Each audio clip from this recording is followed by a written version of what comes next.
Welcome to episode 5 of the Airsoft podcast. I am the Don. I'll be right back after this short message.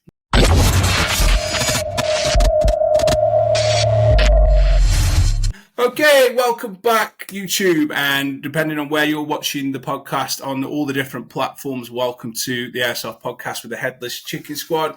If you've been following us since week 1, you will realise that we bring you the very best of the Airsoft world in terms of guests, topics, and conversations. Today, I have been joined by the one, the only, probably tongue-in-cheek, the most sought-after character in the UK, the Yorkshire Ghost. Hello, Ghosty, and how are you? I am very well, Don, very well indeed. Pleasure to be on the podcast and pleasure to be here talking to everyone, really. No, Pleasure's good, all mate. mine. It's good. Now, for those of you that don't actually follow, we pulled this together right at the last minute. I've been pretty busy. I'm a little bit behind the 8 ball this week. Real life took precedence. But for those of you that don't know, myself and Ghosty, the Yorkshire Ghost, are actually brand ambassadors for the amazing airsoft brand that is Fujian Airsoft. If you haven't checked them out, then please make sure that you do. Stuart and his team are doing an amazing job over there, and without kind of his support, our airsoft journey wouldn't be as good as it actually is. And we've actually got some good tales to share with you in today's podcast. And we haven't really got too much of a topic to follow today. It's basically just me kind of actually interacting with the Yorkshire Ghost for the first time, us meeting and greeting, and finding what kind of makes us tick on the airsoft field and beyond, really. So the Yorkshire Ghost, introduce yourself, let everybody know about you, how you got into airsoft, and kind of where you're at the moment, really. Of course. So, hello everyone. My name is the Yorkshire Ghost. I've been playing airsoft for around 10 and a half years now. Started the sport when I was just 15 years old. Didn't quite get into it until later on in my years as I progressed to a young adult. I first got the love of the sport when my brother took me to an indoor site for the first time. Bit skittish at first, didn't think I was going to get my head around it. But then as soon as I played that first game, my goodness me, was my head in the game at that point. It were a bit intense for the first game because I got a bit cocky. That I can tell you, that was a joke of a game. Because they introduced this one game, and it was King of the World, if I'm correct. But I didn't know the ins and the outs. But because I was so excited, I entered that arena with no fear, nothing. And it turns out it was a 1v all in that game arena. So I ended up being the 1v all at that point. But turns out I held my own for a good 10 minutes, played the best of my ability, ended up getting shot like hell, but it gave me a bit of an insight onto how intense airsoft can be. But you know what? Best sport, best hobby I've ever chosen, ever picked up on. And you know what? I wouldn't take it away from myself, to be fair. It's been one of the best hobbies, best social hobbies, I could say, to be fair. But yeah, that's a little bit about me. And since to this day, I'm so glad that I finally found my true appearance for airsoft as well, because we've all got his own little aspects, we've all got his own little, dream loadouts and everything. But I'm so glad that I put this together, because I went from just being the traditional, walking around in just plain colour, OD Green Ranger. I was that colour for a couple of years. But then I grew out of it a little bit. It became too regular, you could say. You could see it here and there. You could see multicam here and there. I thought, I need to change it up. I need something that speaks to me. So decided to go one day in jeans and black with a bit of OD green. And I thought, no, there needs to be a bit more change than this. So what did I decide to do? Decided to play one of my favourite characters from the brilliant Call of Duty game itself, obviously hinting the mask, the Ghost himself. And from then, I just put the name together, the Yorkshire Ghost, because I am traditional Yorkshireman, born and bred in this beautiful, beautiful part of the country. And I thought, you know what, favourite character, favourite part of the country, bulk it together, and what have you got? That's basically how I put it all together, really. And again, Like Don just said, if it weren't for Stuart, I wouldn't be carrying this beautiful loadout on myself. To be fair, I wouldn't be wearing the top gear, the top merch from, without Fujin. So if anything, we owe Fujin an absolute we owe him the support. That's all I can say, guys. That's all I can say. Hmm. Because again, as well as him being a loadout specialist, he's the most respectable man that I have met in a long time. And he doesn't just create loadouts; he creates them for you. You ask him what you want on your loadout, he creates it for you, and that's why I'm wearing, the Viking Ghost rig. He put it together from my point of view, from my personal aspect, and I tell you what, best rig I have ever worn. The comfiness in this rig is beyond comfy. It's honestly, I don't even think I could stress how many times I can say comfy at this point. But in all fairness, you know, without it, I don't think I would have been able to run as the Yorkshire Ghost because it Hmm. makes me the Yorkshire Ghost. Everything that I have got from Fujin makes me the Yorkshire Ghost to this day. So if anything, it's a big thanks to Stuart and it's a big thanks to Fujin itself. But yeah, Hmm. that's me, guys. That's you. Okay, cool. Well, quite a comprehensive introduction, and I've learned a few things about you there as well. Obviously, we never had the chance. Apologies, we should have done at Phoenix a few weeks ago, but real life takes over as normal. Just want to touch on a Yeah, couple of points there. Obviously, you yeah. Go mentioned ahead. that you've got the Viking Ghost rig on. I'm currently wearing Yep, the Viking Rooster, and that's the yep, key point that Stuart does there. Is I told him what I wanted from a rig, yep. not knowing where to go and look, no predetermined idea on Hmm. what brand or thing. He just came to back, looked at my features, advantages, and benefits. Luke worked out exactly what it is that I want. I've actually made a couple of tweaks during that process as well. Yep, I currently wear a Kimbo Kydex at the side, yep. suited for my two side pistols. And I can't fault the process again. And again, it's support, and there aren't. It's such a wild west out there in terms of airsoft when it comes to Hundred retailers and where to percent. start with equipment. So having somebody that's willing to give up the time, effort, and expertise to kind of help people. And Stuart's actually helped one of the young lads that has joined the Headless Chicken Squad recently with a Viking rooster, but he's actually made amendments to suit him and the kind of Yep. things that he wants really. So yeah, it's definitely something to kind of bear in mind if you haven't already taken it out. So on the point that you mentioned there, obviously, so you're the Yorkshire Ghost, and you're also Yep. part of a team, a bit like myself. Yep. You're part of the Yorkshire Seals. Kind of, how did you Pr- go from being the young lad that started airsoft to kind of, you discussed how you went to become the Yorkshire Ghost. How did you then move into kind of being part of the Yorkshire Seals, and kind of how do they play a part of your airsoft experience, or how do they So enhance that? So it all started a couple of years ago when I first started playing at No Man's Land. It weren't so long ago, only a couple of years back. But that was before I started wearing the mask itself. And then one day, a couple of months later, I decided to go back. But in this case, it was wearing my black rig, my old black rig, the black top, blue jeans, and then it was a half ghost mask at that point with just the eye pro above. And I met up with one of the young lads there who is currently O3 of the Yorkshire Seals. His name Lucas, top lad. And we played side by side on all the arenas that day at No Man's Land Sunday. And we just clicked at that point. We worked together as a team. We both led each other in different ways. And when it came to team tactics, we knew where to go, what to do, how to work as like brothers on the field.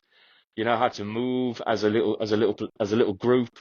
How to clear buildings, clear trenches. It just clicked. It clicked, and then a few more times into the future after that, I met up with Aidan, who is the O1 of the Yorkshire Seals, and again another top lad. And all the Seals are all brilliant lads, all brilliant lads. They just all got the heads in the game when they're out on the field, and if anything, I'm the one that's lucky to be a part of that team because it were Aidan that started the team originally, but he only just wanted a couple of people on his team.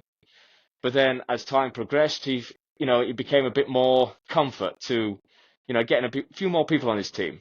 And when I eventually played alongside Aidan and Lucas, again, we just clicked, team tactics, team building skills, it just worked. It was almost too good to be true at that point. Hmm. And again, that's how it pretty much progressed from, me just playing on the field by myself to then meeting a really good lad, to then meeting a bunch of other good lads, and we all just decided to become this team, this team of the SEALs. And since then, would not regret a single day, single minute, single hour at that point. 100%. No, good, good. It sounds very similar to the experience that we had as a team. Obviously, we had lads that wanted to play. We were kind of going for it, and then just had this vision that to be able to enhance the way that we want to play, because you turn up on a standard skirmish day, there might be one or two of you, but it might take three or four to actually complete an objective or Yeah, push a certain vantage point or to get onto that front line. And it's frustrating at times when you're trying to communicate. People might be wearing comms, but on a different channel, a different frequency, and yeah, it changes. But having an actual squad out with you doesn't have to be the whole team, but if you've got 4, 5, 6 of you out at the time, it's really yeah, just say, right, game brief, we've just understood it, this is where we're going to play, and we're going to push together, and it just yeah. enhances the whole thing. And how do you guys find it away from the airsoft field? Have you got kind of a real good sort of WhatsApp group and stuff like that kind of keep yourselves going during the week and Yeah, things, or? Yeah, we've got our own WhatsApp group. It's just a general chat. Mm-hmm.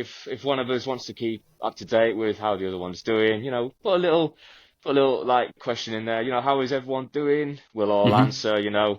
Busy at work or busy on the games or busy with children. We've all got our own social lives, but we've all also got our own, home life and everything like that. So we do communicate. It's not massively regular, Mm-hmm. but we do all keep in touch, which is the main thing. Because again, when it comes to one of us or two or three of us going to a game day, we put it in there in the chat. If anyone's available, get yourself down there. That's where we're going to be that day.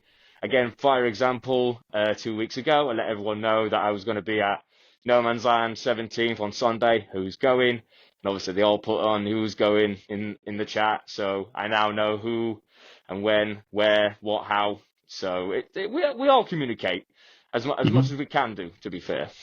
Oh, good. And I think that's the thing. Is being part of a team isn't just about being on the field. It's about what it can actually do, kind of during your day to day life, isn't it? Especially Yeah, always learning. Like we're quite fortunate. We've got a good gun tech in our team, and I reckon I learn more via our WhatsApp group in terms of little links and stuff like that, and product yeah, knowledge and things like that than I would ever do trying to navigate airsoft on my own, because there's so much propaganda and agenda kind of when you see through some of the social media channels. So to actually have people, have a group of people that have got no vested interest other than kind of enhancing the people around them, it's always a good way to go with it, really. So yeah, hundred um, percent. let's get back to the ghost part of you then. So you Go ahead. mentioned that you're playing out the character that you want, and I'm quite well documented that I firmly believe that airsoft is the ultimate escapism. So you kind of taking that little bit step further into, I wouldn't necessarily go as far as law, but kind of immersing yourself into the character Yeah, of the ghost. Does that enhance your ability to kind of be fully immersive in what I believe to be the ultimate escapism of airsoft, hundred or does it percent. kind of, or does it detract? 100%, 100%. When I'm out on the field and I put the mask on, I put my iPro on, put the mask over, I'm straight away in my own world, my own character, you could say. Mm-hmm. I've got my eyes on the objective, I've got my eyes on my team, I've got my eyes on where I'm going to go for the first bit, where I'm going to go for the second bit, and I'm figuring out a path, almost like a routine path on where I'm going to go. If there's an objective game, right, that's the position I'm going to go to first, then the next position, then the next position. My eyes are just on the objective at that point as soon as the mask comes on. Yeah, sometimes I can like let it drift off a little bit just to have a bit of fun. Because again, airsoft it can't just be a serious sport all the time. You've got to have a bit of Mm-hmm. fun with it too. But Yeah. again, if I'm in character, I like to play that character. I like to be that character. You know, I'm silent. I'm away with it. But then when it comes to communication, well, you can hear me from the other side of in field, I'm straight up shouting, letting people know that I'm there. But then if they're coming to me, I won't be there at any point. I'll be Yeah. disappearing straight away, like the ghost does himself. He's there one Hmm. point and then he's not there the next. That's how I like to Hmm. play. No, good, good. I think people obviously have this thing, kind of, what is airsoft? Now, you touched there, obviously, it can't just be the sport, and I think it can in some aspects, but I think that would probably take this. That you would basically just be recreating paintball, or kind of as the Speed Soft arena has done. They've kind of just taken the best parts of paintball and just kind of done it a different way. But I think what makes airsoft the ultimate escapism is the ability to be not just a sport, but it's a hobby. You've got all the technical aspects of it. You've got the camo, the military simulation. I'm not a huge thing on the military simulation. I'm more about, I suppose, more battle sim, kind of like the Yeah, the gameplay strategy type thing. We've all played, as we said, obviously Call of Duty, going back generations, Command and Conquer, and yeah, Battlefield, and all that sort of stuff. And it just gives you that ability to kind of take, go back a couple. Well, go back yeah, 3 decades in my case, go back 3 decades and kind of relive your youth, and kind of be fully immersed in those sort of worlds, really. I yeah. mean, we talked about, obviously, you were playing the Ghost. I've kind of, only purely by suggestion, I haven't fully emerged yet, because I'm not 100% sure that the resemblance is there. But today I'm wearing my trusty boonie, and I'm also kind of wearing half of my Captain Price loadout, because Stuart from Fujian quite is there, is kind of pushing me down that route. Not unwillingly. No, no. I think from a narrative of their brand, obviously having Price and Ghost kind of fits in just nicely. Yeah, And having studied a little bit more of the character of Price, I always used to play Ghost myself when I'm playing Call of Duty.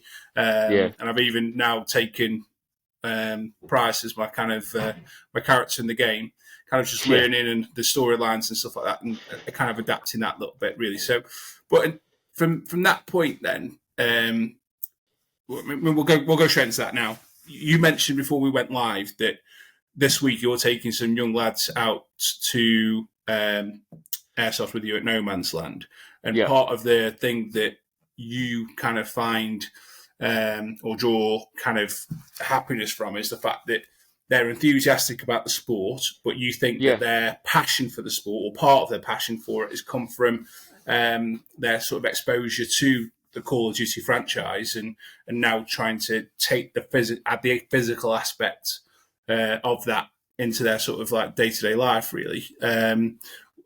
How much how much COD did you play, hmm and at what point did you feel that you wanted to go into kind of like the Ghost arena? What key parts of that do you take, or what parts of the Ghost do you take onto the airsoft field, should I So, say? so to answer the first question, started playing Call of Duty when I first knew what the hell it was. First time I saw the game was when my brothers were all downstairs playing. They had it on the big 60-inch plasma screen TV, Xbox plugged in, playing Call of Duty Modern Warfare, the classic one. Mm-hmm. And it just looked fantastic. There was guns involved, there was soldiers involved. So obviously it's every boy's dream just to Mm-hmm. think, oh, you know Playing what? Jar I Jar. wish I could be that. Yeah, I could be in Mm-hmm. charge. I could play that game. And since then it's just been a little bit of a side thing for me. If I've got a bit of downtime, I'll switch the Xbox on, get my head in the game, and I'll start playing. Kind of like when I'm on an airsoft field, I'm at the safe zone, listening to the brief, eyes on, ears open, listening to every single rule. And then when it comes to the game explanation, so i.e. what the objective is or what the gameplay is, I'm going to be eyes on, ears open, and I'm going to be listening for every little bit of detail. Because again, every little bit of detail comes in handy. I mean, the most important part of every brief is the safety brief, 100%, because obviously you need safety when you're out there, 100%. But again, going off that topic there, yeah, I just started playing COD when I was a young boy with my brothers. But when it comes to bringing the character from the game to real life, obviously, you've got the detail, you've got the mask. I'm wearing my fingerless ones today. My other ones are ripped, so I am getting some new ones. But most of the time, I'll If I'm on a safety brief, I like to wear the mask just without the eye pro, but I'll black out my eyes as well. So it gives you that, that sort of realism that, oh my God, it's not just a Yorkshire ghost, he looks like him as well. Hmm. And I won't put on a ghost voice. I'll just speak like a Yorkshireman because again, Hmm. that reps the Yorkshire ghost itself. I'm just like the ghost. I speak like a Yorkshireman, hence why I'm the Yorkshire ghost. Hmm. But then when it comes to gameplay, I do have that bit of assertive, speech when it comes to, Hmm. telling lads to move to position one or, take two lads, take them up towards option B and then move to your second position from that point. So I will be a bit more assertive at that point, like the Ghost normally is when Hmm. he's, in certain simulations when he's playing, he's telling Soap to go here or he's telling Soap to go there. So I do sort of play on that a little bit. Hmm. Yeah, But good. yeah, I mean, that's, like I say, having that sort of storyline because again, most if you play Woodland Airsoft, most of yeah. the games are based on some sort of simulation or characterization. Anyway, Hmm. you're chasing characters, you're sealing objectives, you're trying to play with a high value target. You're Yeah. moving cash cases around, things like that. So Yeah. a lot of that kind of based that. So obviously taking I suppose, inspiration from those characters and kind of moving it. And what I like about what you said there was obviously when you're out in the field, you're using your own personality as being obviously a proud Yorkshireman and kind of bringing that through really. So you're taking the parts of yourself with it, but kind of Hmm. the full characterization, which is kind of a good way to go with it really. I mean, Yeah. in terms of airsoft as a thing moving forward, you've mentioned there a couple of times. Obviously, no man's land. In fact, if I reach around here, I can prove that I'm a no man's land aficionado. I think. Hang on, two Yeah. seconds. The Oh OG. no, wrong one. So there's my OG Wrong one. one. And then somewhere on here, I wear very proudly. I can't reach it. My arms aren't that big. I'm too fat. I've got my No Man's Land Sergeant badge. So, Yeah. um, Yeah. it's a great start to play. And again, they've kind of taken on that characterization by putting trenches in. So people love Yeah. that sort of battle element to it. And also the gameplay that they have there. Obviously, the same. There's such close proximity to the military element. Obviously, Phoenix that we both played at obviously is on an Yeah. old military ground. We're Hmm. out at Outpost this weekend at Chester, which is Awesome. an old, as it suggests, outpost. So they've got the Yeah. old anti-aircraft gun turrets there, firing out over the Wirral and things. So there is obviously a strong military connotation to airsoft, Yeah. and I think that's what gives it the differentiation. So, to be fully immersed in that is obviously a good thing for it. Other Yeah. than the sites that we've mentioned there, where have you been that you think is good for, an airsoft that likes to be fully immersed in sort of characterization and the military elements? So again, like you just mentioned, Phoenix Airsoft, with it being an old military site, it sort of puts you in that element of, Mm-hmm. battle simulations. You've got Warzone recently been there. That is a top class, area for when it comes Mm-hmm. to playing airsoft. Because again, as well as it being, more CQB, but it's a big CQB. It's outdoors, but it's a really good site to play, and you do feel like you're in that milsim element as well, and Mm-hmm. battle simulation as well. It's a great place to go to. Obviously, you've got the Halo Mill Proving Grounds. Again, that's a great place as well. Again, you've got all different areas, different arena areas. They sort of make it as a big day mill sim, but there has been times when there was another club running there, which was called the 6mm Airsoft Club, which I was a part of years ago. And they Mm-hmm. used to pick individual areas and make that a game zone for an hour or maybe two, depending on what the game mode was. Mm-hmm. And it sort of lengthed out the day, but you had a right good time when it was just in that 1 hour. It was just objective, objective, objective. So it gave you that incentive. I've got to keep bloody moving, otherwise, I'm going to lose the objective. And you've also got, if I can remember correctly, uh, you've also got the HQ sites. You've also got Humber. Humber is a really, really, really good site. It's massive, absolutely Is that the massive. one that's in a quarry that Kicky Mustang was on about? Correct, yeah, Yeah. 100%. It is a massive quarry. I think it was. I don't know if this was correct. I heard it off a couple of airsofters years ago, but again, going back years ago, it Hmm. was. I think it's I think it is the biggest airsoft site because obviously you've got the outstanding mass of that quarry, but then Hmm. also you've got, they've got the bit of woodland area on one side, but then to have a little bit of a fortress on top in the middle of that quarry and having to fight for that, it was almost like being, in a real life action packed bloody mill sim. It was Hmm. incredible, So yeah, variations of sites. It's going to all these different sites. It's enjoyable, but I do Hmm. like to go to them to help, sort of, I would say scout out, if anything, just to help with Hmm. my team because sometimes, you go to a new site, you're a bit skittish about where to go. So I like to go scout these places out, make sure that they're good, make sure that safety is there 100%, make sure marshals are doing the job that they're doing there, and, Hmm. make sure that the gameplay is set out perfectly. Because the last thing you want to do is go to a site and the gameplay isn't set out right, the safety brief was there's nada, and no one enjoys the day. The whole point of airsoft is it's not just you go in there and playing Mr. Soldier or Mrs. Soldier. You're there to have a good time with not just your team but your mates, even if and your family as well. So Hmm. it's good to get out to new places.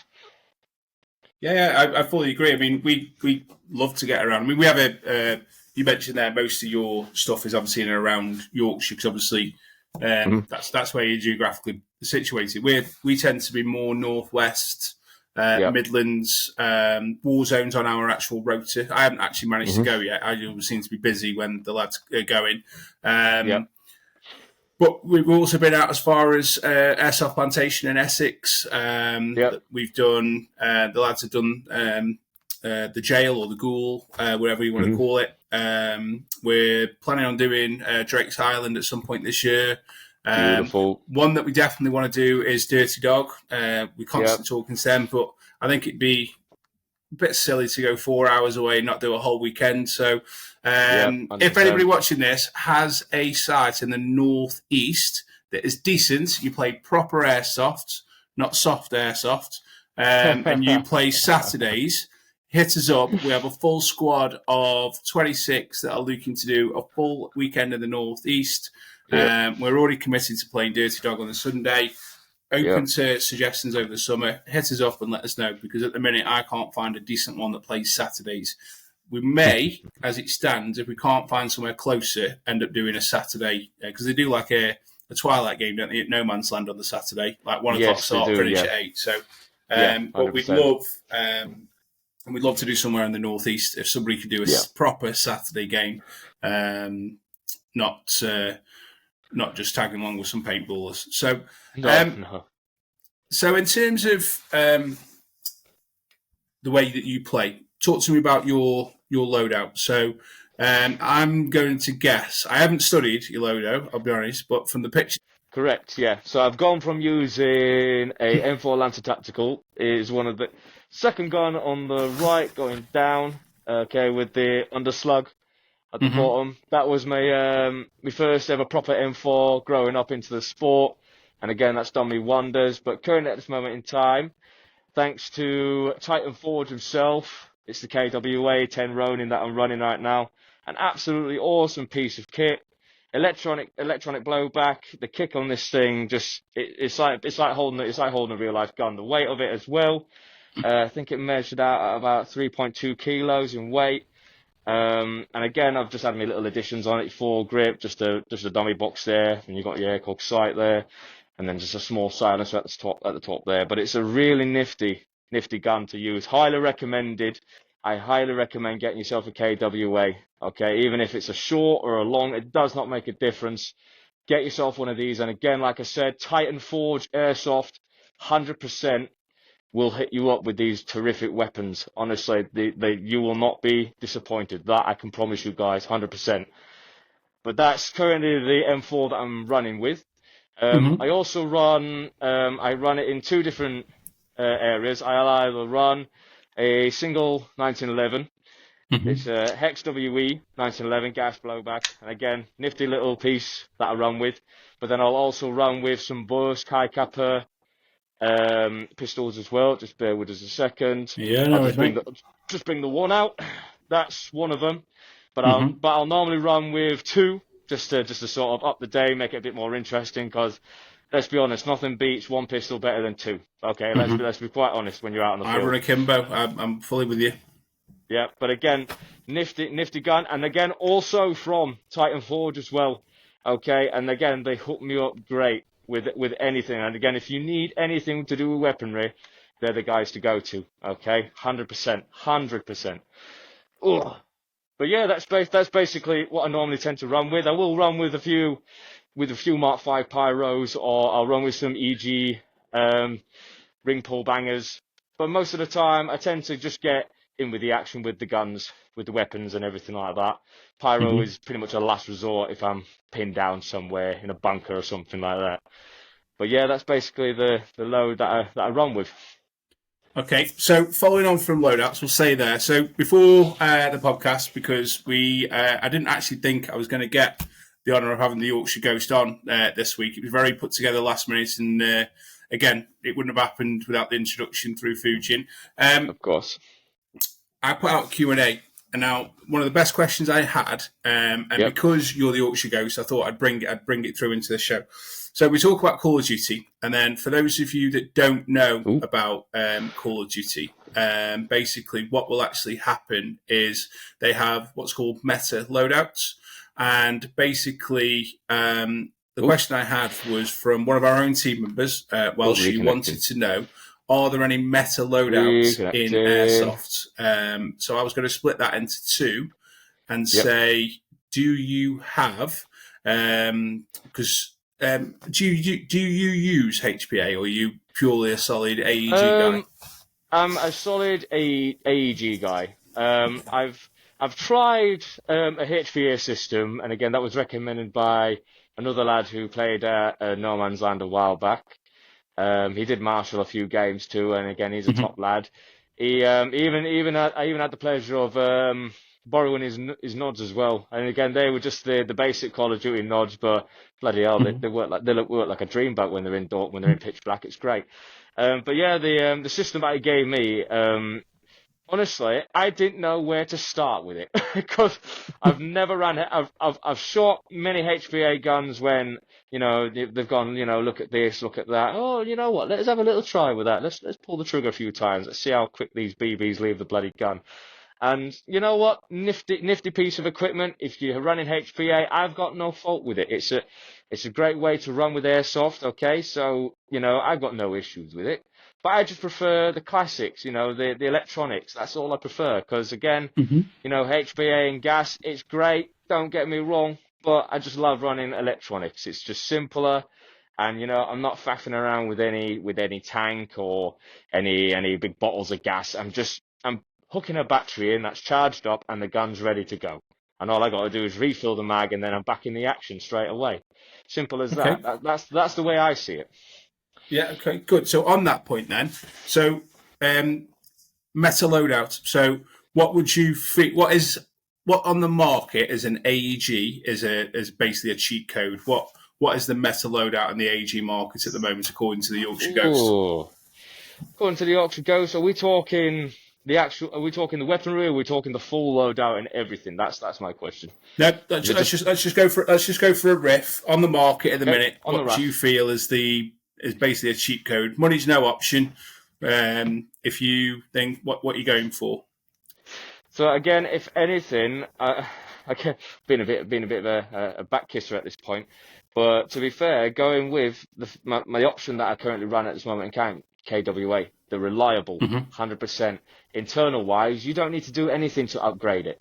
There's already upgrades in there. It works like a trooper. Whether it's electronic blowback or non-electronic blowback, it doesn't make a difference. There is electronics in there that are made of aluminium, steel, metal. It's indestructible in my eyes, because again, with it having a formidable structure on the outside, on the inside, it's even better. It's Mm-hmm. 100% even better. And again, it's being more reliable as a weapon to use on the field than some of the weapons that you see behind me. Obviously, we've got all the classics from, Lancer, to, your WE, to your Tokyo Mui and all that sort of stuff.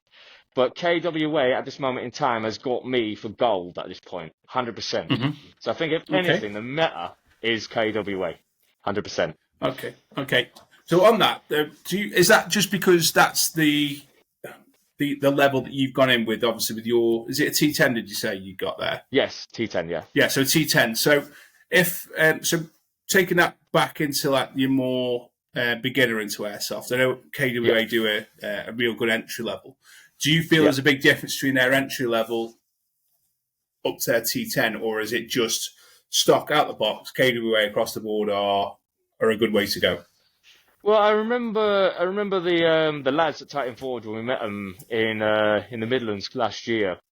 They were explaining to me, there is some differences when it comes to the riffs themselves. Again, even though they're coming from the same brand KWA, there are still some like little differences. So electronical wise, some systems work differently, some systems work, completely different to the first system, and it's you know what, it's good. It keeps things interesting because it's not all the same stuff. It's different. So, for example, I ran with a lass in back in January at Warzone. Becca, she's part of the monastery and she's part of the UCAL girls, and she was running Mm-hmm. the KWA as well. And again, it wasn't a metal structure on the outside, but internal wise, it wasn't an electronic blowback, but it shot like an absolute dreamboat. And you know what? If you could, you couldn't even hear it when it was going. It was almost like it had built-in internal silencers on the silencers. It was ridiculous, and she had no problems with it whatsoever. And again, like I said, she just put the battery in, and then that was it. Off we go. We were playing straight away. So in terms of like internal wise, yes, there is some difference when it comes to the different types of KWA weaponry, but on that both beginner level and intermediate level, there's not really much difference. You could start on that advanced level, you could start on the beginner level. You're still going to end up with an awesome result. That's the only way to go about it. So, Mm-hmm. and again, I got these little explanations when I was at the Midlands doing the pitch up for Fujin, repping the Yorkshire Ghost and everything Mm-hmm. like that. And again, they were side by side with us. They were talking, and I was intrigued. I was intrigued at the KWA, but unfortunately, time and money was not present at that point. So it was a case of I had to stare at it, but not bloody get it. But Yeah, then yeah. later on, money did come. So I thought, you know what, I'm going to treat myself to a brand new riff, a better riff, stronger internals, stronger outer body, everything, and I was so happy with the result, 100%. Yeah, it definitely enhances your game when you've got trust in the and the thing that you're wielding at the time. Nothing And more frustrating than you push the objective and you go, no, what the hell? yeah, exactly. Yeah, nothing more Yeah, frustrating. So, but also quite interesting the point that you made there. So obviously we've already mentioned that we're both heavily invested with Fujin, not necessarily because. Or not solely down to the fact that the product is great, but because of the person behind it. And you've obviously mentioned that you pitched up next to KWA, and it's the way that the people were with you that kind of yeah, builds trust and interaction in the brand, and then obviously you have more confidence in the products as well. I mean, not just in airsoft, but that's just in every walk of life. The people 100%. are what make the sport, and that comes back to the community, the teams. You spoke, Yep, again, we're running the risk of sounding like fanboys here, and I've only been there once, but I've had some good interactions with Nicola and her team that she's got at No Man's Land. I think following on from the conversation again that we had with Kiki Mustang, and I couldn't agree more, is there seems to be a new breed of airsoft owner that's actually coming to the forefront and kind of, I wouldn't say learned from the mistakes of their predecessors, but a lot of the newer sites out there seem to be the ones that are taking a run for it. Warzone is a fairly new site or under new yep, ownership, and they're really pushing hard with it.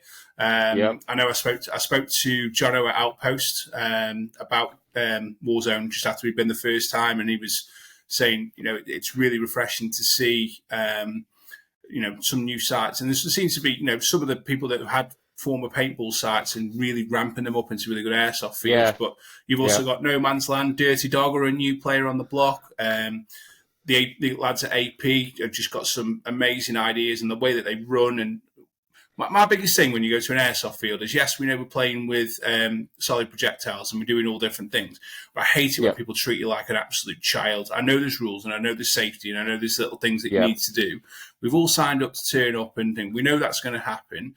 So Yep. if in the heat of the battle something is happening, yes, if somebody's been a grade A clown, then marshals Yep. need to step in and deal with it. But there's nothing Yep. worse than if you make one minor mistake, or you accidentally throw a bit of pyro in a direction that and it doesn't quite go where you want. I'm not an Olympic javelin Yeah. thrower or shot putter. We all make mistakes, Yep. but it's the way obviously people speak to them. So again, all the sites I'm talking about here, the marshals to a man are exceptional.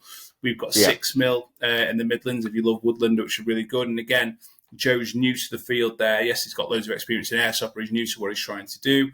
We had Craig Yep. on 2 weeks ago, making a real good fist of a former paintball side, still runs paintball, but again, loads of military application for it. So the point I'm trying to make, or where I'm going with this, is people say that airsoft is kind of, the community will talk about airsoft from its origins from the 80s and late 70s in Japan, and then obviously how we've taken it. I really feel now, especially with the advancements of technology and the brands that are around it. Yes, there's the chat about social media not liking airsoft and all that sort of stuff, but a lot of these new sites, teams like the Yorkshire Seals, Headless Chicken Squad, a lot of the teams that we're now interacting with that I didn't see 4 or 5 years ago.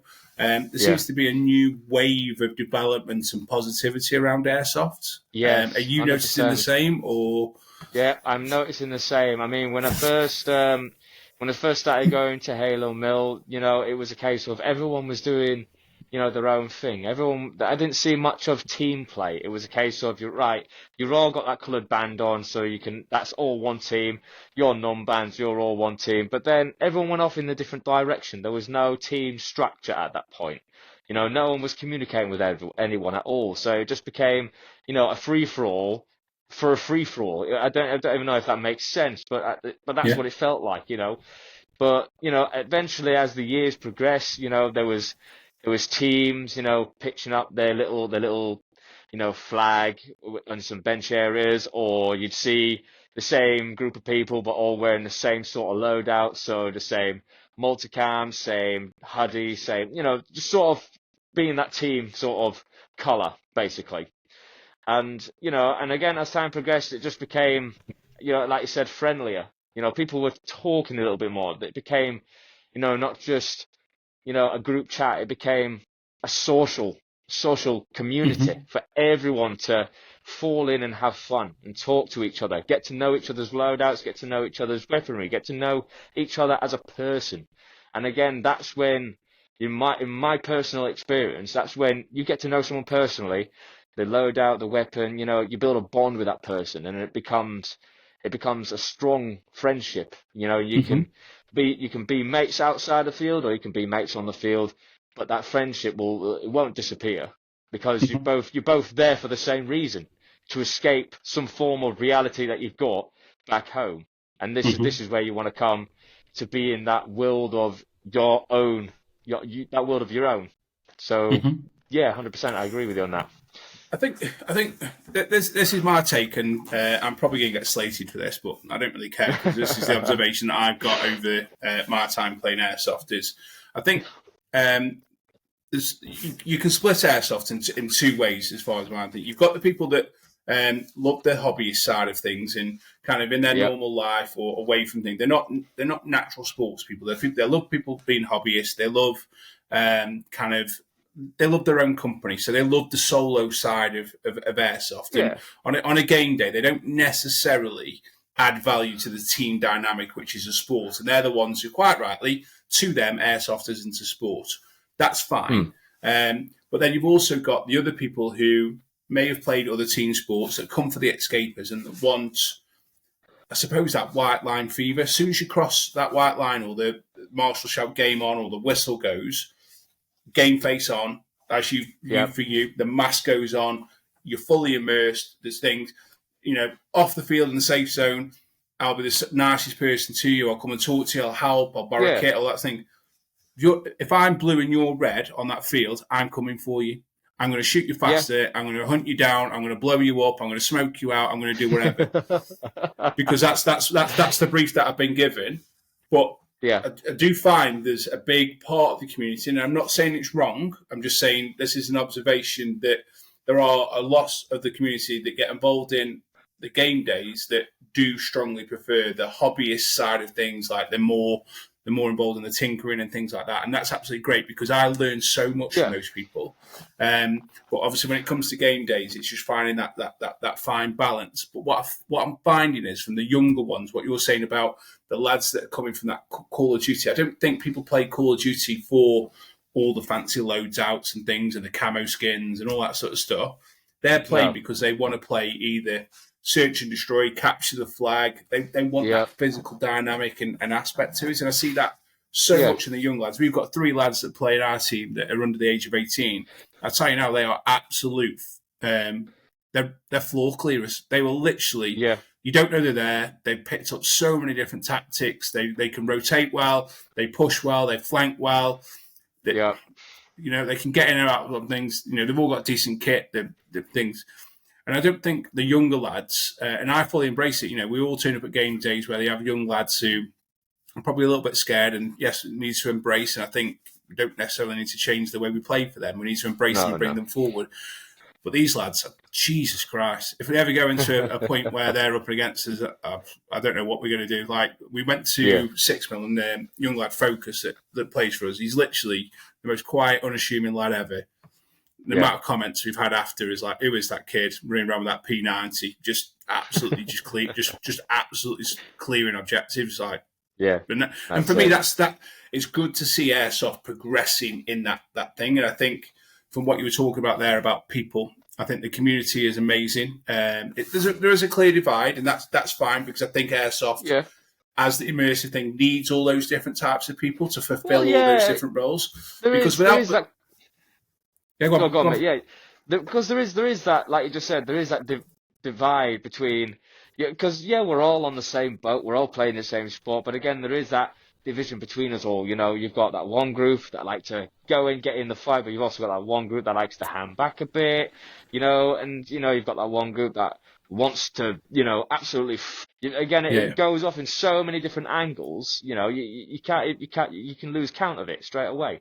But then that's what makes the sport from every single different angle that you come at with that sport. That's what makes it the sport. That's what makes it enjoyable. Because let's say, for example, you've got a group of milsimmers and then you've got a group of speed softers. You mix them teams up and it's going to be great. But even if you didn't mix the teams up, they will still find ways to overpower each other. But, that's the sort of thing that you need to some degree because it tests you at that point. It tests your tactics. It tests how you move as a team. It tests how you move as a person. It tests how you move with your own loadout. Is he running faster than me? Well, you know what? I'll run faster than him. Or is he moving quicker than me? Good. I'm going to move quicker than them. It's a tester every time you're on the field, especially when you're meeting new people. So, and that's why I prefer, interact with them, get to know them, get to know the loadout. What are they running?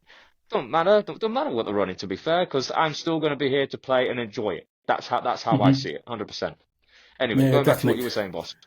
No, so the point I was trying to make there was that it needs all those different types of characters in it because again, I wouldn't have half the knowledge that I have without the hobbyist, and also the military angle of where we're going with it is basically focusing on that part of the breeding ground. That's what separated it from paintball. So obviously we're going to concentrate on obviously pushing Airsoft forward. The whole community needs to come forward, and I think part of where I'm going with this, just before we go into our first break, which I should have gone into at least 10 times by now, but I'm enjoying this chat so much, is basically the point I'm making is I've had so much hate having Kicking Mustang on as our first guest, talking about this and that and blah, blah, blah, blah. And the amount of trolling that goes on in the industry is such an absolute waste of space and air and energy. And if the actual community came together and pushed it forward, Airsoft would be such more, I wouldn't say mainstream, because it definitely isn't for anybody. I know my partner's got reservations about it and things like that. It's just one of those things, especially the military element to it. I don't think it kind of strikes a chord with everybody. But the community would be so much better if The trolls put themselves away and didn't become keyboard warriors. Yeah. And then basically we just embrace the fact that this is a sport. We all get competitive. We all get probably a little bit more. A bit like, let's talk about football, which is probably the most mainstream. If somebody makes a tackle, makes a time something, or makes a mistake and they hit the battle, doesn't mean they're a bad person or they need to be hunted down online or vilified. They do, but it doesn't. That's how it should be. So. Yeah, everyone's got their own opinion, okay, on the sport. That's okay. We're not saying you need to do this sport straight away, but there's no harm in trying. You try it once, it's not your cup of tea, it's not your cup of tea. I'm sure there'll be a million hobbies that you can go try out. That is absolutely fine. Okay, but the point is with this hobby, this helps people bring out that, and now they've brought it out onto a real life arena. Whether it's indoor or outdoor, they've made that their own little world, their own little loadout, who they are. And that's what I love seeing, the happiness that I've seen from lads who are shooting a pistol for the first time or, running around like headless chickens. No offense to the team, I'm just saying that making. It's not saying that's, but that's the point. That's why we're called the headless chickens. We run around like headless chickens. It's tongue in cheek. Nobody's taking themselves too seriously. No. It's just airsoft. That's exactly. It's you go and enjoy it. Don't matter if you're paying the money for it. That shouldn't be the case. The point is you go in there to enjoy something, enjoy a hobby, enjoy something that you could turn into a hobby. And then becomes your lifestyle, or even just becomes a part-time hobby. It doesn't matter. You go in there to have fun, have a good time, meet new people, socialise, improve your mental health. Because again, some people have that, they're locked in their own world. They don't want to escape it. They just want to stay there.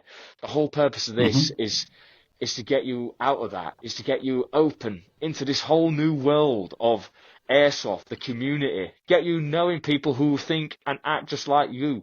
So then you can bond with that person. You can bond with that person, and you create then a special bond between you all. You become a team. You become friends, girlfriend, boyfriend. It doesn't matter. The whole purpose of this is so everyone goes and enjoys themselves. That's how I see it. 100%.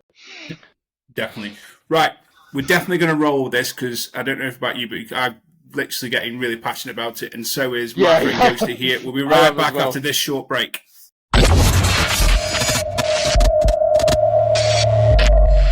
Okay, ladies and gentlemen, welcome back to part 2. We got a little bit carried away in part 1. It went on for a whole 52 minutes.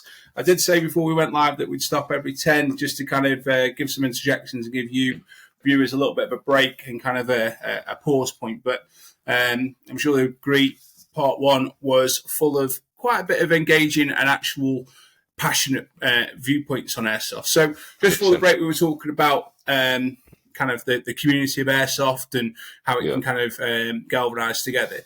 What I want to talk about in this section is, we'll split it in 2 parts. So let's start with the positive element of it first. What parts of Airsoft have you seen? So whether it's equipment, whether it's different parts of gameplay, things like that, what are you excited to see in Airsoft from the future? What part of it are you kind of really excited about? I'm excited to see it grow. That's what I'm excited to see, because it's gone from being such a small little hobby sport to then being this big international, hobby sport. And, seeing not just a few teams, but seeing hundreds and hundreds of teams, play side by side or play against, just seeing this sport grow is something that I love witnessing. Seeing a different post or witnessing a video that some clever lad or clever girl has gone out of the way to create. Just witnessing all this in Airsoft is the reason why I love the sport. I may not be a GoPro camera guy myself. I may not run it like most people, but at the end of the day, I'm there for the memories. I'm there to enjoy it. And that's what I can't wait to see in the future, to see many other faces and see many other people enjoy the sport and, come away with smiles and laughter and talk about how exciting the day was, how great the gameplay was, how great the team was, how great the marshals were, everything. That's what I'm excited to see. 100%. Okay. And then on the negative side of that, what is the one thing that you would say Airsoft could do without? Oh, you see, that's a tricky one because, again, You know, you see, if anything, like going back to the trolling, I'd love for that to go because Hmm. there's no reason for it. There's no reason to troll anyone. Everyone has got their own aspects and skills and tactics and everything. Everyone's got their own differences to when it comes to playing airsoft. Everyone's got their own, camo, everyone's got their own loadout, everyone's got their own weapons. And sometimes, you will get that occasional person who has tweaked his HPA tank or, put an extra powerful lipo battery in his gun. But that shouldn't matter. You're all there to play the same sport. But I think if anything, just the hatred from people. Obviously, it's not everyone's cup of tea, like I said earlier, but you don't need to let everyone know that you hate the sport. Hmm. This sport, if the sport's not for you, great. You can go move on and go, play bloody golf for all I care. That's fine. But just don't be hating on other people because he's got a Hmm. terrific headshot or he's managed to throw a pyro into a building and get 4 kills and now all four of them are now squealing. But now you're going to troll that Hmm. guy because he threw a grenade into a building. It doesn't matter. He's there playing it like it's realistic. He's going to shoot your head. It's as simple as that. Or even if Hmm. he's walking through the woodland, he's gonna aim for the head. It doesn't matter. That's a sniper. That's how a sniper Hmm. works. All right, they're gonna aim for your head. That's how a sniper works. I'm sure if an LMG guy was walking through the field, do you think he's just gonna pull the trigger once and just shoot a BB? No, he's gonna unload a 2,500 bloody bottle of BBs on you and send them flying towards you. Okay, everyone's got their own, personalities when it comes to airsoft. Me, I like to play tactical. I like to use 1 or 2 rounds every time I'm hitting a target. Or if it comes to a bit of a standoff, it's a bit of a enemies up there, enemies down there. I'm trying to think, oh bloody, hell, how can I angle this at this point to get that tank? I'll fire a few more, but it doesn't matter. Doesn't matter. Just the trolling really just needs to disappear. It just needs to go. There's no need for it. And again, like I said, it's just keyboard warriors and all these spiteful people that think it's okay to hate on people like that. It's not. 100% it's not. You're hating on someone that loves the sport. What's the point? There's no need for it. Just, go about your business and leave him or her alone. Simple. Hmm. So like I say, it's a hobby. We've all got work to go to on Monday and different things like that. Just let everybody come and embrace it. As long I've got two things. As long as nobody's degrading somebody else and nobody's actually outside the realms of the sport actually hurting somebody. I mean, people talk about headshots and it's stinging. Yeah, You've just signed up to a game where somebody's going to fire up to a point 0.5 BB at up to yeah, 500 feet a second at you. yeah. It's kind of been the thing. It's going to hurt. So that ain't for you. Go and I play mean, Gel Blasters or Nerf or something, or that's it. Go even go better, play Twiddly something. Winks. Do you know what I mean? Go play something a little bit sensitive. If you're that hung up on being shot in a vulnerable place, which is not on purpose by some people, it can be by Mm-hmm. accident because it just takes a leaf or a twig to then take a BB off its course and then hit a different Mm-hmm. region. That's how much it takes. And the thing is, there's many clips showing that sort of stuff happening. A sniper shot a Mm-hmm. BB, it's banged off a leaf and averted itself around a target. Mm-hmm. That's how these things will divert themselves away. But again, I'm not saying that I haven't shot anyone in the head. I've shot people in the head numerous times. But why? Team Because that's the headshot, mate. first. If Exactly, yeah. team But then, team yeah, headshot. yeah. And the thing is as well, what's the first thing you're going to see when someone pops out of a trench? It's going to be the head. And if that's an enemy Mm-hmm. player, you shoot them. Simple as that. I'm not going to wait for them to emerge out of the trench. If there's an objective and I need to eliminate that target, I'm going to eliminate that target. Obviously, I Mm-hmm. will have that bit of, like, I'm sorry I shot you in the head, mate. I will apologise for that because, that's all it takes.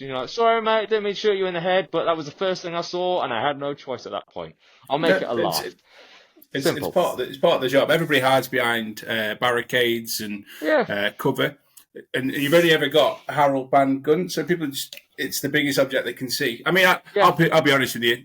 I'm team headshot. Not that I'll go around hunting people's heads, but obviously No. I'm a realist. That's most of the game. If somebody's popping their head up or popping around a corner, that's the first Well, thing you're yeah, going to that's see. it. But I also love shooting people in the fleshy bits. We all wear these rigs. I've got a plate carrier on here, Uh-huh. and people, I'm not going to suggest that they would or wouldn't, whether they feel it or not, as a different thing. So if I'm then shooting somebody in a fleshy bit on the love handle or on the bum or on the arm or the hand, there's nothing better. It's not actually going to cause them any harm. Yes, it's No. going to sting a little bit, and they're going to have a strawberry when they go work when they go in. But that's the fun part. I love it when people get to it. It's like, well done. Yeah. It's part of the game. It's what I've signed up It for. is Do you know part what of I the mean? game. Yeah. It's a relative risk. So in short, your answer is the trolls can just do one. Basically, yeah. Because there's Yeah, no that's need for fine. it. That's Yeah, all it is. exactly. So exactly. Okay, cool. I completely, wholeheartedly and fully agree with you on that. I think a troll, whether you're a troll in airsoft or you're just a troll in everyday life, just get a life. If you're a troll, Yeah, that's get a all it life. is. That's all it Um, is. so moving back to kind of, let's talk a bit about food. And I think I know we gave him a more than his money's worth kind of introduction to this, but in terms of we've spoken about kit, and I know obviously you also have your allegiances with Titan Forge, and I have mine with Operations Locker and Just Airsoft. So, for full disclaimer, they're our sponsors. Titan Forge and Fujin are the Yorkshire Seals and Ghosties.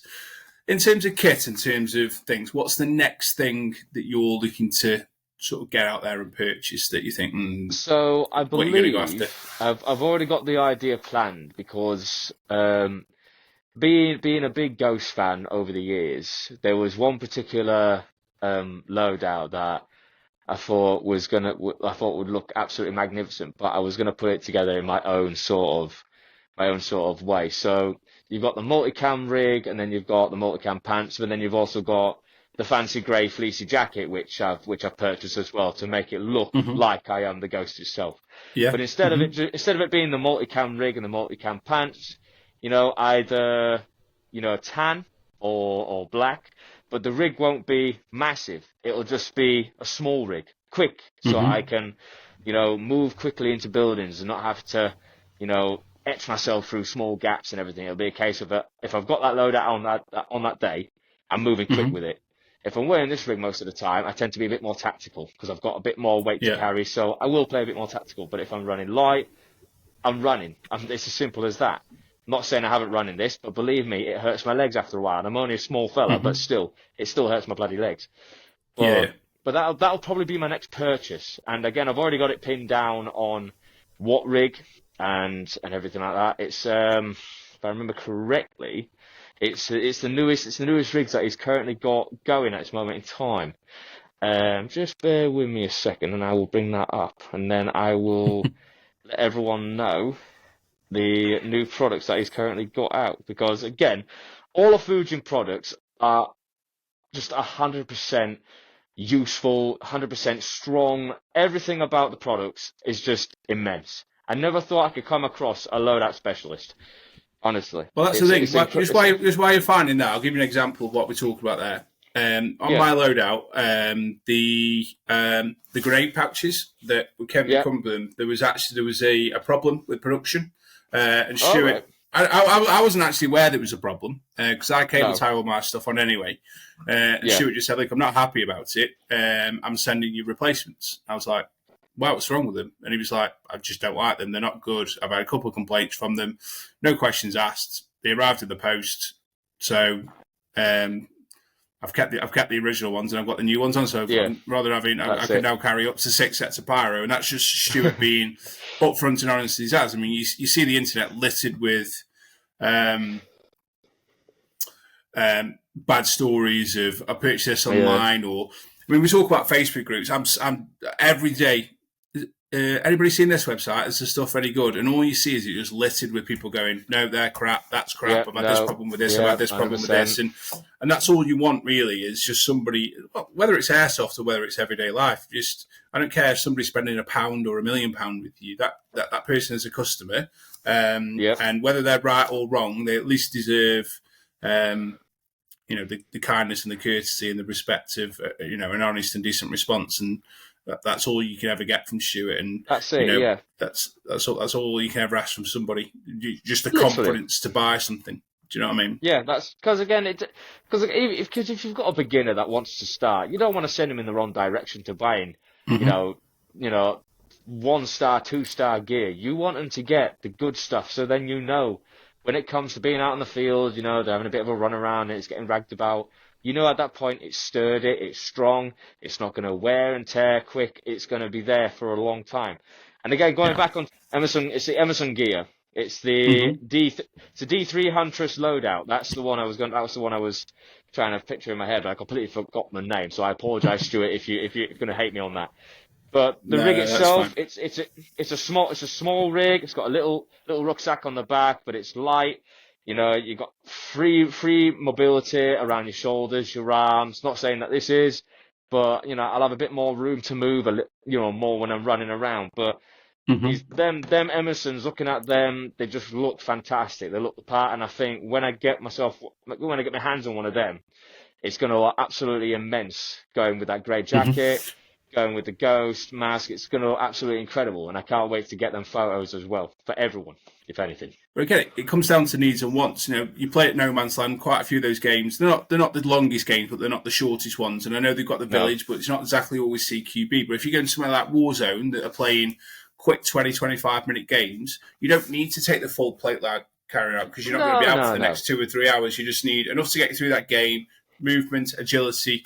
And again, it's just having the right kit for the right side of gameplay that you're going to play, Yeah, basically, and that's that's 100%. that's it's just needs and wants and features, advantages, and benefits. It's always a Yeah, good way to look at it.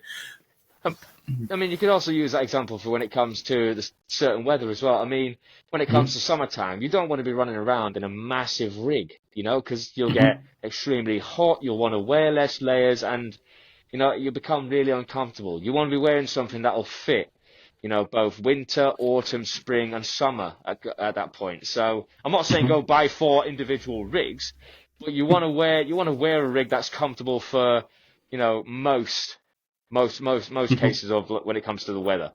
So Yeah, and yeah, so exactly. far so far I've worn this rig for autumn, winter, and then obviously it's spring now, so it's the start of Mm-hmm. spring. But I know for a fact that when it comes to summer, I'm not going to be wearing all of this. I'm going to be running light as a feather because if I'm running Mm-hmm. around, I want to be able to run around comfortably and not, you know, bloody die of dehydration or something like that, or get smothered Yeah, in yeah. sweat. 'Cause it's never comfortable when you're out like that. No, no, I completely get you. And I think that's the key thing that people need assistance with. Like you see so many Mm. people that, let's talk about rentals. They go on the game day. Some of them will just be wearing trainers, tracksuits, because obviously that's their first Yeah. experience, and they're there either part of a party or they're considering getting into the sport. And I think that's the one message I would have anybody looking to get into the sport is Yeah. just have a look at how you want to play your game. And Yeah. there is stuff out there for it. Don't just think, oh, everybody's got to wear CP camo and things like that. Like, yeah, I own No, some no. CP camo. I don't wear it too often anymore because it's just part and parcel of what everybody seems to have. Yeah. With Airsoft, you've got a unique chance to show your own individuality, whether it's the style of gameplay, the way that you dress up, and the way that you wear. Like in the summer, I always find it really. You see people just running around in just rigs, no tops. They've got the gun show out and all that sort of stuff. But that's That's it, them yeah. people wearing cowboy stuff. You've got the people doing the Vietnam stuff. It's just Yep. it's just part and parcel of just going out and finding what's right for you, no matter what anybody else Hmm. says or whatever. Or if you walk into an airsoft store and they're trying to push what they've got in stock, go Yep. out and find what you think is right for you. Do some decent Yep. reviews. There's plenty of them in terms of groups and things like that, and just finds what's right for you, really. We touched on social media a couple of times today. Yep. And obviously, I know you're currently shadow banned, you naughty boy, but it's one of them that I've just got. It's funny you say that. I've just got one on our team account for something that I shared from somebody else, which is kind of annoyed me a little bit. But Yeah. as much as there are the bad things around airsoft and social media, we'll stay around from that because again, it's well documented, and I think as long as you navigate it properly, there is Yeah. a way to do it, and obviously we do things. Yeah. Yeah. But we spoke before we came on air about kind of the. Obviously, I'll give you a patch here. So we've got Airsoft UK. A gentleman Yep. there called Chris Pullen runs the Airsoft UK group and website. And we talked about people having influence and positivity. And I definitely think if you're starting in Airsoft, that's one of the groups to go in. There are a couple of the big groups that have got huge followings. Yep. they're very politically agendaed against certain individuals and for the people that are running the groups in terms of individuality. But one of the things that we've recently got involved in is the make sure I get all my acronyms right here. The UK Airsoft Federation, which we talked about, obviously Airsoft wanting to be a sport and different things like that. We talked about structure and moving the sport forward. There's people that moan about it and things like that.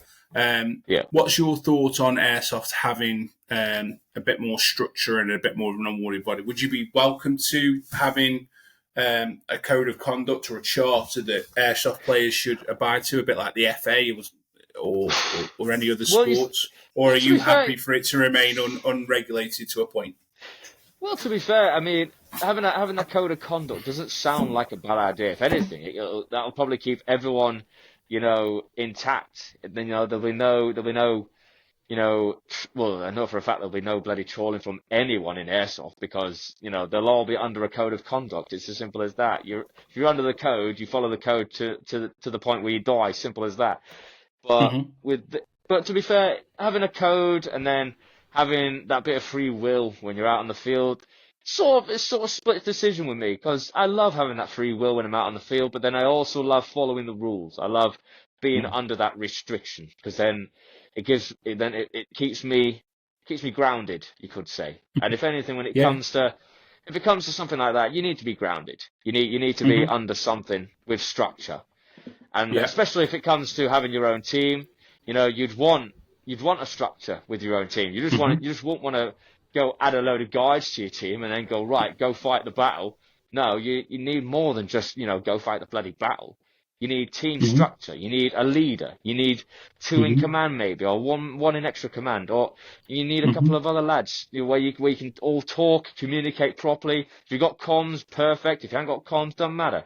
As long as you're all communicating with each other, then that's what makes a good team. But the point is, what I'm trying to make, if there's a code of conduct, I wouldn't have a problem with it. But if it's all still free will, I still wouldn't have a problem with it. I'm happy with both if anything at that point. If there becomes a structure in the future, I'd be happy with it.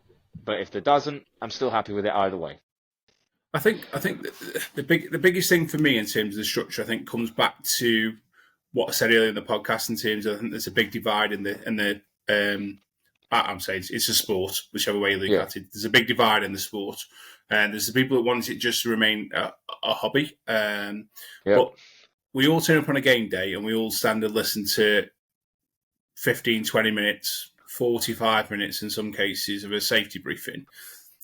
You're already abiding by a code of conduct. You sit and listen to a game brief that says, these are our med rules. These are different things. You can't do this. Don't be a dick. Don't do this. So 100%. For me, there's still enough scope to your escapism, and for me, if Airsoft has got an opportunity to move forward, and let's be honest, the sport needs funding. A lot of these sites, they're not cheap operations to run, No. And if it means that the sport is going to get some form of recognition, I've got a friend who recently retired from Sport England, and he was basically saying that you don't need the guidance, you don't need the support, and you don't need the actual officiality of actually having a governing body. But what that will allow you to do is apply for grants and all the good stuff that Airsoft brings, like communication, teamwork, leadership, all the soft skills that sport is embraced for. Just think of the level of some of these old military bases that are falling to rack and ruin because there's no money in the sport, because it's all private enterprise. If it was to tap into public money because of the good things that it could do, and if that means that we have to abide by a charter or some person who you might not necessarily agree with on everything, whether that's their political view or not, has to take the leadership role of that and they don't abuse their power, chances are they'll be elected by their peers, which would be me, you, and the people around them. So be it. 100%. And I'm not saying that, the UK Airsoft Federation is the place to be with it and it's perfect in its perfect form. But why shouldn't there be something that we all move forward with and actually try and make Airsoft better? If anybody... I mean, put in the comments on, because this is obviously all for YouTube. If this is for YouTube and you want to see Airsoft do for the better, let us know whether or not you want it to progress or whether you're happy the way it is, because we love it. but I personally think there's a lot of improvements that we can kind of make with it as well. Yeah. What's next for the Ghost? I know you're having a new loadout and a new rig. hmm What's next for you? What are we going to see on your social channels over the next 6 to 12 months? So as well as, a bit more newer gear, a new sort of ghost figure, that sort of things. I might get a few videos going as well. So I set up a GoPro in the future, get a few videos going as well, so you can see me in action. And when it comes to doing events, obviously I'll try to show up to as many events as I can, because again, I'm not just going to be, staying in Yorkshire. I'd rather, go out to different places and see all these other new places. Because again, I've been to many airsoft sites, but it's a case of I'd rather venture out a little bit further, a little bit deeper into different Mm-hmm. areas. So then it's not just a case of I'm repping myself, the Ghost itself. I'm repping also my team, the SEALs, who do just as hell of a better job for me. But then Fujin, he's the one that's got me all this beautiful gear, and that's why I'm the Ghost today. In Titan Forge, that's the reason why, I'm handling such a beautiful piece of weaponry when I'm shooting. I'm going Mm-hmm. out to rep all the people who have got me to this position here right now. And I think if anything, when it comes to expanding this in the future, what I'm hoping to do is as well is get a home team, ghost team as well. So Mm-hmm. when I'm at no man's land, if my SEALs have gone to a different location, I'll have a ghost team at no man's land, ready and operational. So then we can play as a bit of a ghost squad. We're out on the field. People know that's where we play. People know that that's how we play it, etc. But it also gives Mm-hmm. people that chance to, play with us, play against us, and have fun with us as well. So I think in the future, when it comes to that, it'll be another little squadron, and then some little clips, and again, obviously, new rig, new sort of look. But let's be honest, nothing can ever beat the classic. 100%. The classic Ghost me, nothing will Original's ever beat best. that. OG No, is always going to be the OG. no, it's always good to hear, and I'll tell you what's the first thing that strikes me. Again, for those of you that might have just fast forwarded the first part of the pod, it's the first time I've met Ghosty today, and obviously had any proper interaction. Yeah, we're in a couple of WhatsApp groups together and chatted and stuff like that. But the first thing that I have been told this by Stuart, because he speaks really fondly of you, is your passion for the sport just exudes in everything that you can do. Your pitch, your tone, your animation, the way that you speak of the sport, and the people that you interact with it is infectious. So that's obviously credit to you. And I think if Airsoft can find more individuals like yourself, then we don't need a governing body. We'll just keep rocking forward as we necessarily are. And I just want to Well, say this is thank you for go on. this is Carry what I on, carry want on. to bring. This is what I want to bring to Airsoft as well. Not just me being the Yorkshire Ghost itself, but when I'm out on the field, I'm not just there to help my SEAL team. I'm not just there to rep myself. I'm there to help bring everybody's enthusiasm into the sport. Because I know sometimes it's Mm-hmm. been a long week, we sort of drag it out, and they think, yeah, I'll go airsoft, and they'll get there. But it's almost like the enthusiasm's just a bit dire. So what I'll do is I'll perk everyone's day up. I'll get, you know what, guys, right, that team go that way, that team go that way. You guys follow me this way. We'll get to that objective as quick as we bloody can, and then we'll all work as a team, and we'll win this objective. I will make that enthusiasm. Mm-hmm. If that means I'm shouting, if that means I'm screaming, if that means I'm bloody smiling and laughing, it doesn't make a difference. I will do whatever it Yeah. takes to make sure that whoever I'm with that day, whether it's an individual or a team or a big group of people, I will do my very best to make sure that everyone goes home with a smile on with a smile on their face. And whether that's me not marshalling or me just playing, it doesn't matter. I would rather see everyone go home knowing they've had a good time than see someone go home knowing that it could have been better. That's Mm-hmm. that's that's what I want to do for this sport. I want to see everyone enjoying it, and I want to see everyone leaving knowing that they've enjoyed it. Every single interaction, every single mission, objective, even if it's a bit of, fun interactions when you're in the middle of the field, that were a good headshot, mate, bloody high five, or, bloody hell, mate, you cleared that building quick, bloody hell, give us some skin, lad, happy days. That's what I like seeing. That's what makes me Mm-hmm. go, you know what? there's a reason why I love this sport, and you've just bloody made that another reason. So thank you very much for that. That's what I like to bring to this sport. You know, the enthusiasm, the energy, the power, the brace of it all. That's what I love about it. We all have a choice to make. When we get up on that Saturday or Sunday morning, we go to an airsoft field, we all have a choice. Are we going to brighten Yeah. everybody's day, or am I going to drag the shit week I've had at work onto Yeah. the airsoft field and ruin everybody else's day? And I just think the more people that we have that want to add a bit more positivity and make some people smile and things like that, more power to you on that. And again, I just want to thank you for coming on at short notice as well. It's been a great experience. And like I say, any events that you want to rock up alongside myself and the Headless Shaking Squad, you're more than welcome. I know you've been included in a bit of a chat with something that we're trying to pull together, which is a team exclusive event, which is growing at pace, to be fair. So that'd be quite cool to see that kind of come together. And kind of go from there. So yeah, go on, mate. Carry on. It's the same for you, mate. If you ever want to bring yourself up to where we are and play alongside the SEALs, again, we'd be more than happy to play alongside it. It doesn't matter. We're there as a team. We're there to show support for everyone.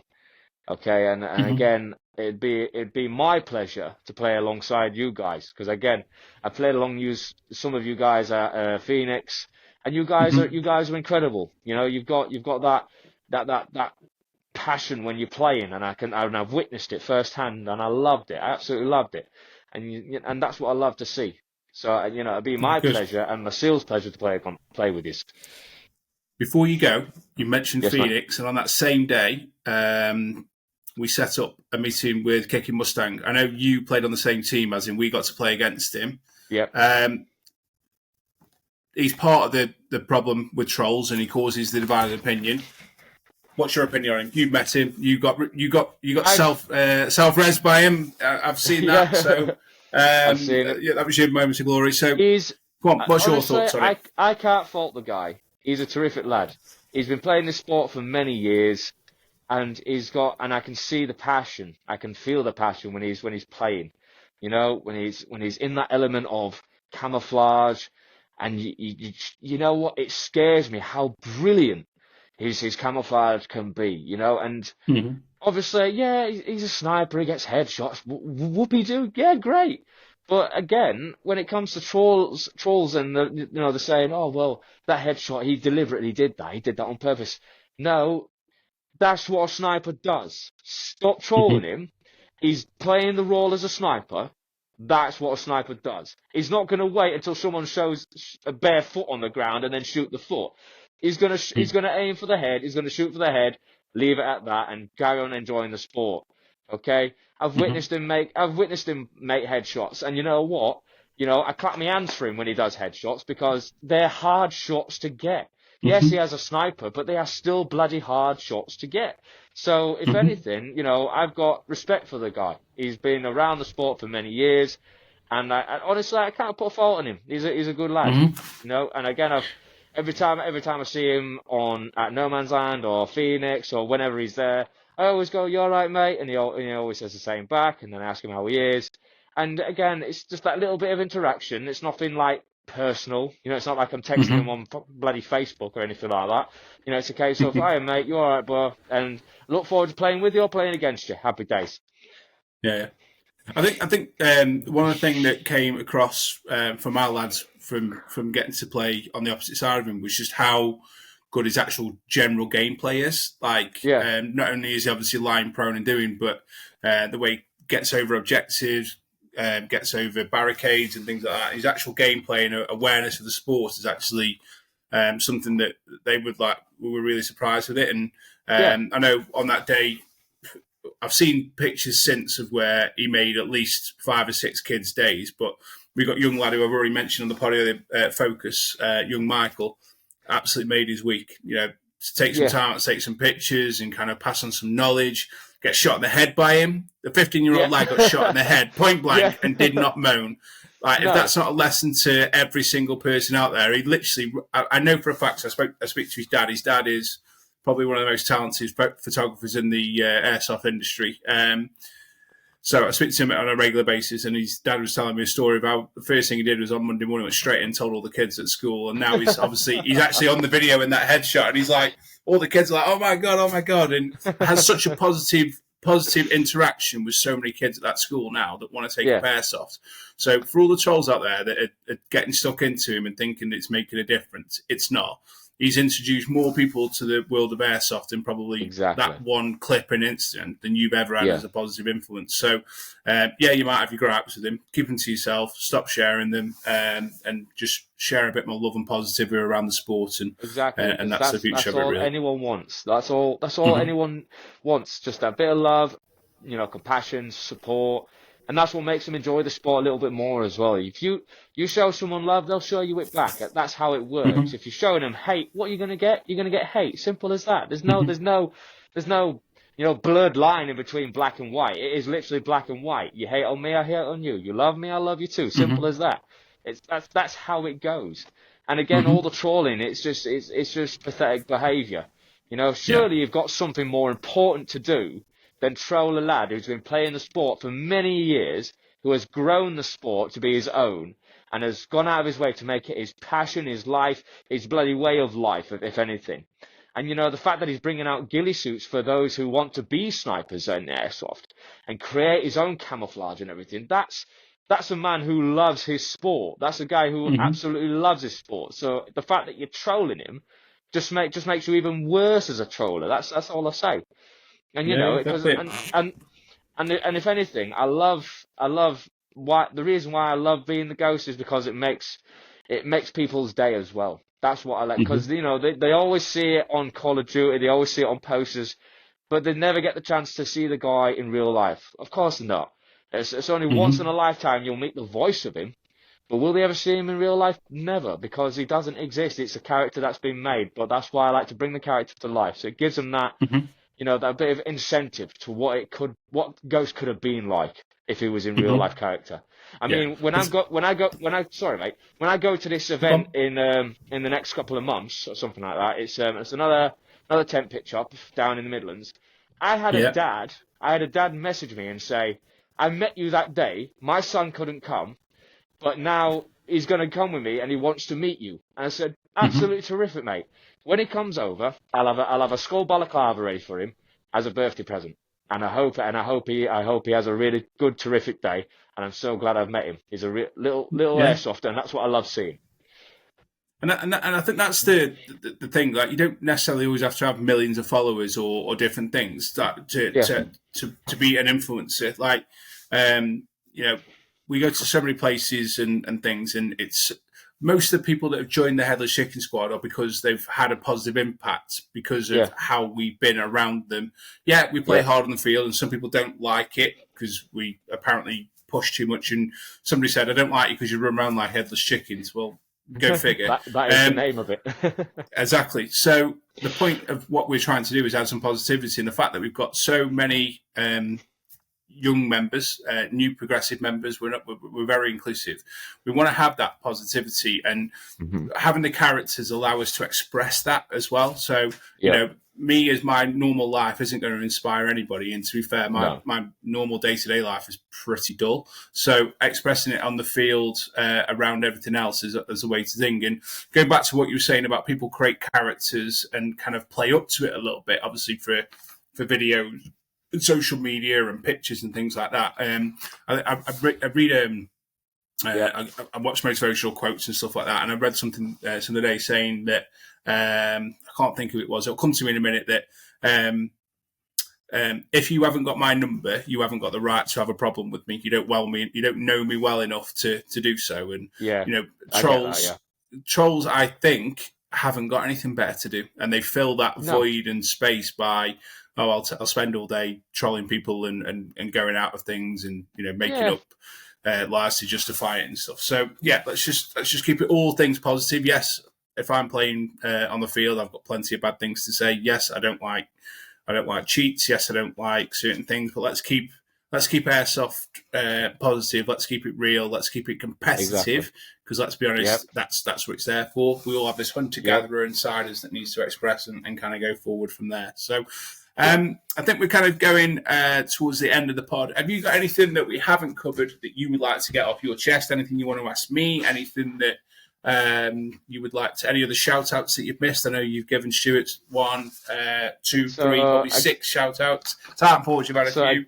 Anybody you think you'll need shout out to? Well, again, a couple of other shout outs. So a shout out to the monastery.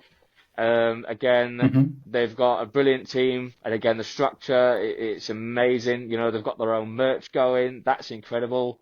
So, you know, hats off to them. UCal ladies, again, brilliant set of ladies who have put together this amazing, you know, Airsoft community for ladies as well. That's another thing which is amazing. They've brought females into the sport, and they love the sport, and that's what I love seeing as well.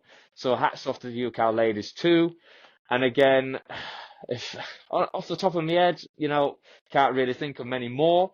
But if I have missed any guys, okay, then just let me know, and I'll happily give you a shout out next time. But again, I can only off the top of my head, my brain's melting right now. So that's fine. No, that's fine. And is there anything you want to cover? Anything you want to ask me? Anything that you want to get off your chest? Honestly, mate, I think we've covered majority of the subjects which were going around in my head anyway. I mean, to be fair, like you said, it was just last minute that we were going to be on together with the podcast. But you know, but I think we more or less covered pretty much everything when it comes to Airsoft. So if there is anything that we have missed, then I'm sure the viewers will name that for us. But I think we've probably covered everything. Okay, cool. Well, I will say this now. I fully enjoyed having you on the pod, and if I'm ever in the need of a guest again, I will definitely reach out to you, because I think there's plenty of stuff that we can cover with a bit more structure and a bit more thing. And I'm sure over the next coming months there'll be plenty more stories and things that we can pick up on, and also there'll be loads of updates, because obviously there's stuff that we regularly talk to Stuart about, and with Stuart about, there's loads of different projects and different things that we're excited to share with people. So, ladies and gentlemen, thank you very much for tuning in to episode 5. Next week, I will be back with yet another amazing guest. Please make sure you like, follow, hit that notification bell, whatever platform you were watching this on. Thank you so much. Your interaction and the things that you're doing are really making a difference in terms of spreading the word of what we want to spread in terms of Airsoft. So thank you very much for watching. Good night and God bless.